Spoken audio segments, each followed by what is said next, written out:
Calculus kids, this is Dr. Callahan for week 12 Friday. Congratulations, you guys made it to the end. Go ahead and pause the video and answer the following questions, please.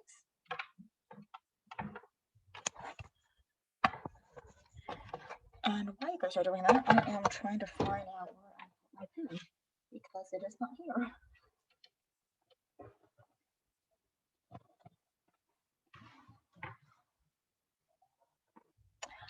All right, so let's go ahead and get started with this one. So you are going to take a look at the guided notes that is not in your guided note packet. I had to do this from yesterday. I felt like you guys needed some additional assistance in terms of the DISC method. And so from the results of your quizzes yesterday, I figure we'll do a little bit more practice with additional focus on this material. So your guided notes looks like this for today. And basically, I'm going to model one question and you're going to do one on your own. And there are 8 examples here, so I'll do 4 and then you guys do 4. So with that said, let's go ahead and get started with the first one. So this is the DISC method, and if you look at it the way that the equation is written, you don't have a lot of information. You're just given the equation, you have a line and basically where it's rotated about, and that's basically it. So you're not really restricted with a bunch of lines and whatnot. So looking at the first part right here,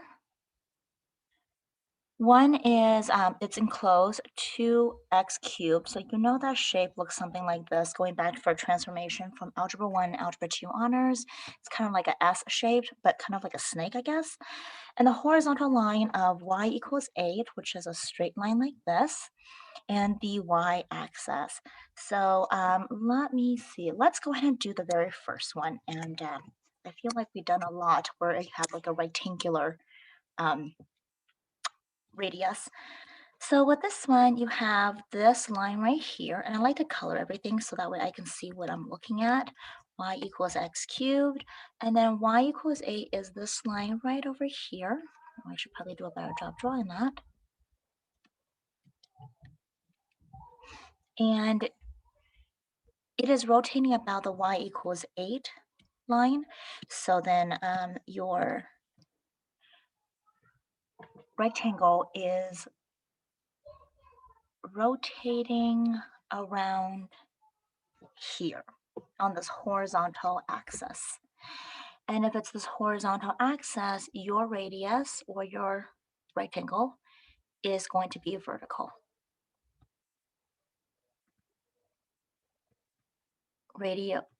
Vertical axis of rotation is horizontal.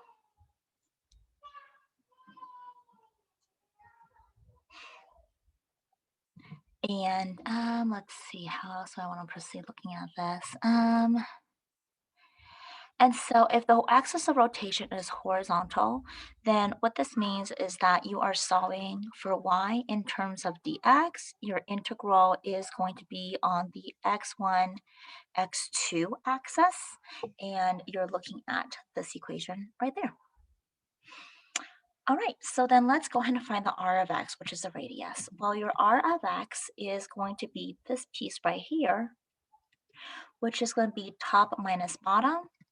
So the top, it's touching the y equals 8 axis, and it's always important to make sure that everything is solved for y in terms of x, and it is. So 8 minus the bottom. The bottom is touching this purple line, which is x cubed. Now notice that the r of x is squared, so you're going to do this one squared, which is the same thing as 8 times 8, which is going to give you a 64, minus outer inner is going to give you a negative 16x cubed, and last is a positive x to the 6th power. So then when I plug this into the formula for the volume equals pi integral 64 minus 16x cubed plus x to the 6th power dx. And of course, I don't want to forget my upper and lower bound. And remember, that's going to be x1, x2. So here I can see that it starts at x equals 0, but then I don't know what this intersection is going to be. So I have x cubed equals 8, cube root both sides. Cube root of 8 is going to give me a 1.56. So then I know that this point right here is x2, which is 1.56. So my integral is from 0 to 1.56. All right, let's go ahead and integrate this, which is 64x. 16 divided by 4 is a 4x to the 4th power plus 1 over 7x to the 7th. Evaluate that from 0 to 1.56. And then if you put in your upper bound minus your lower bound, I don't have a calculator right now, and I can't really do this in my head with decimals, you will have volume is equal to 65.31 pi unit cubed. So now that I went ahead and did this one, I want you guys to try B. So pause the video and give this a try. All right, so now with the magic of video, you have the answer itself. So take a look at this. If you have any difficulty doing this right here, just remember that another way of writing y over 2 is put it from radical form or radical form to exponential form, which is going to be 2 over 3.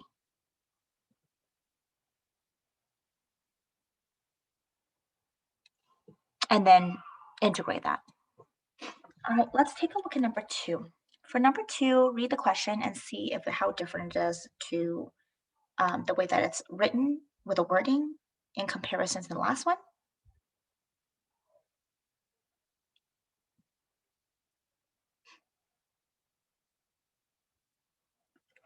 Okay, with this one, let's go ahead and do B. All right, so here you have the function f of x is equal to e to the x plus 2, which is going to be this line right here, and y equals 7. And the y-axis. Here is the y-axis. Now, the solid is generated by rotating about the y-axis, which means that my rectangle radii, it's going to be going in this direction. So it would have to be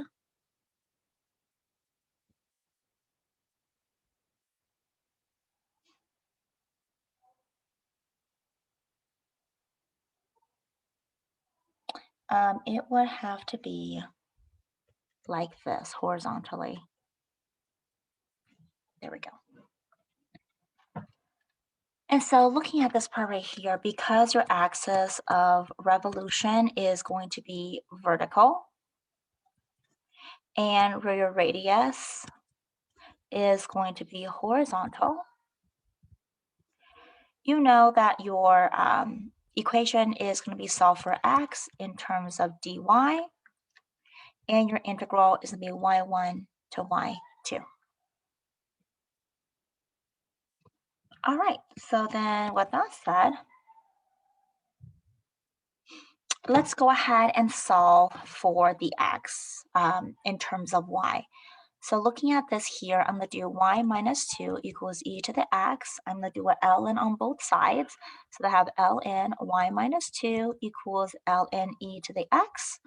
Well, you guys know that the ln e cancel, so x is just equal to ln y minus 2. So that is solved. And if you look at the x-axis right here, for the x-axis, the y-axis, x is equal to 0. And that's right, because I know that the right minus left portion of this is going to be the purple minus the yellow line. All right, so then let's find the r of y, which is going to be the right side, and it's the purple, and that's going to be ln y minus 2 minus the left, which is this yellow axis, and that's x equals 0. So then r of y is just equal ln y minus 2. So now let's go ahead and plug this into the volume, which is pi ln y minus 2 squared dy. And the integration of this, remember, is going to be from y1 to y2. So then looking at this part here,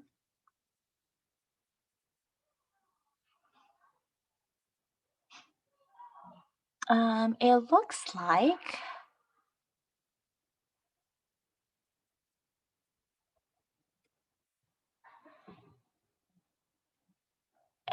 let's see, how far does it go? I know that this line up here is y equals 7, but I don't know what the first one is down here with the intersection. So I'm going to go ahead and set x equals 0 equals ln y minus 2. So 0 equals ln y minus 2. Let's put e on both sides. E to the 0 is 1. That cancels y minus 2. So then y equals 3. So there I know that it is going from 3 to 7.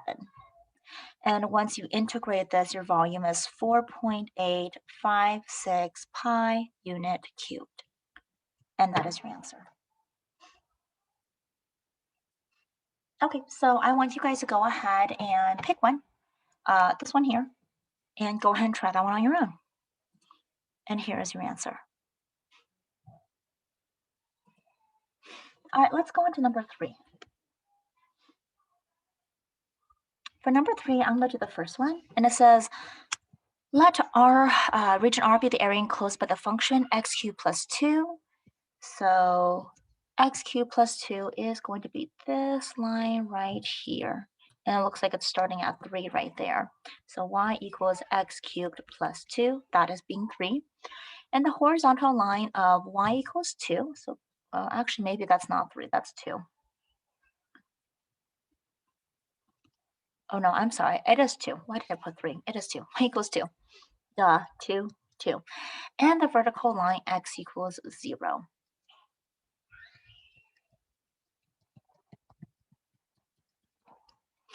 And x equals 2. Okay, so we have 2 different restrictions here. Let's make this one purple one. Okay, so find the volume of the solid generated when the region is rotated about the y equals 2 line. So I'm looking at it from this perspective. It is going to go around this horizontal line, which means that my radius is going to be like this. Okay, so my axis of rotation is going to be horizontal. That means my radius is going to be vertical. So everything for y in terms of x, and my integration is going to be from x1 to x2. Just so I have everything set up like this. So with that said, let's find r of x then. So that's going to be a top minus bottom. So top, it's touching the red line, x cubed plus 2, and it is solved for y, so I don't need to worry about that. And minus the bottom, and the bottom of this is going to be y equals 2, so minus 2. So r of x is just x cubed. Well, then let's put this into the formula. Volume equals pi rx squared is going to give me x the 6 dx. And then I want to look at the intersection of this from here, which is x equal to 0, to here, which is x equals to 2. So I actually don't have to set anything equal to each other. And so then if I evaluate this, I have 1/7 x to the 7th, evaluate from 2 to 0. And once you do that, you're going to get 128 over 7 pi unit cubed. And that's your answer. Now you guys try B and pause the video to do that.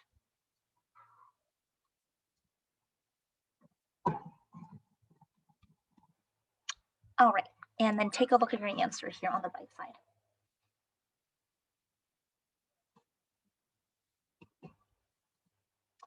All right, so we have our last set right here, and let's take a look at this then.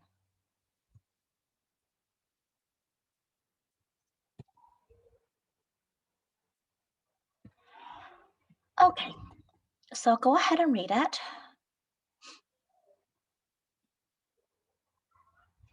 So it's going to be enclosed by 2x to the 1/3. So that is going to be this graph right over here. The horizontal line, y equals 2, and the y-axis. So here's the y-axis right here.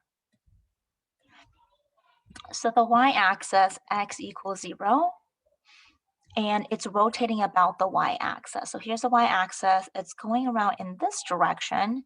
So a few things to notate, its axis of rotation is going to be vertical, which means the radius is r of y is going to be horizontal, like this. You have to solve for x in terms of y, and your integral is going to be from y1 to y2. And I think that's it. So let's go ahead and draw that then. Let's draw our radius, which is horizontal. So it's going to look something like this. And it's a right minus left. All right, so r of y is right, which is 2x. Oh, you know what? I jumped the gun a little bit. I'm gonna make sure everything's solved for x, so this is not. So y over 2 equals 2x to the 1/3, or oops, x to the 1/3. Now, to get rid of the 1 over 3, I will have to do a 2/3 on both sides, because 1/3 plus 2/3 is 3 over 3. So 3 over 3 is just 1, so you have x by itself. So then you have x is equal to y over 2 to the 2/3. Or another way of writing that is x is equal to, oh, actually, I'm sorry, it's not to the 2/3. It would just be to the third. Just kidding. And then that way you could just multiply it in. There we go. That 1 times 3 is 3 divided by 3 gives me a 1. And then this will just be the third. So y to the third over 2 times 2 times 2, which is 8. There you go. All right, so then right minus left. Right will be y to the third over 8. And then minus the left, which is going to be x equals 0. There we go. So then r of y is equal to y to the third over 8. And then, of course, you need to go ahead and square it. So you have y to the 6 over 64. All right, so let's plug this in. Volume equals pi. Integral y to the 6 over 64 dy. And then you want this from the y perspective. So I need to find my intersection here. And I know that y1 in this situation is 0. And then y2 is going to be up here, and that's going to be at 2, right there. Now, if you're not sure how I got 0, you can always find the intersection of this.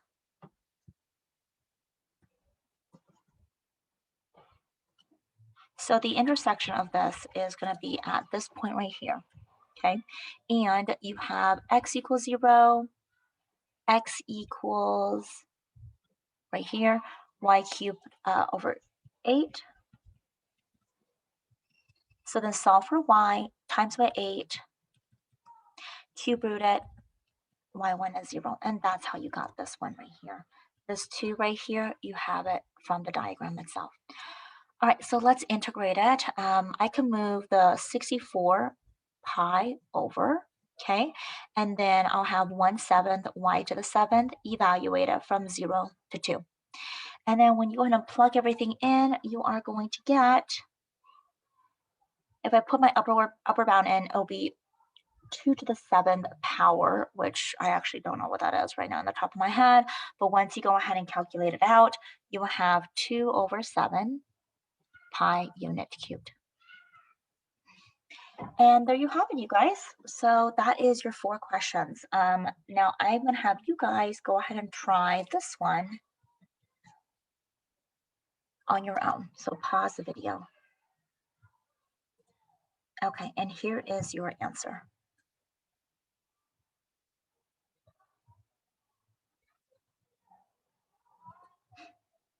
All right, so now that we're done with this, for the remaining part of class, I have this piece right here. So here I have 4 different equations, and they have a variety of methods. It could be disk, washer, or cross-section. So your job is to go ahead and answer the following question. Understand which one of the method was used. How do you decide which formula to use? Are your equations solved to the correct variable in terms? And how do you determine which upper and lower bound to use? So look at the 4 questions, look at the steps right here, and then analyze how it is solved. All right, you guys, I hope you have a wonderful weekend. As always, stay safe and healthy, and I'll see you guys next time. Take care.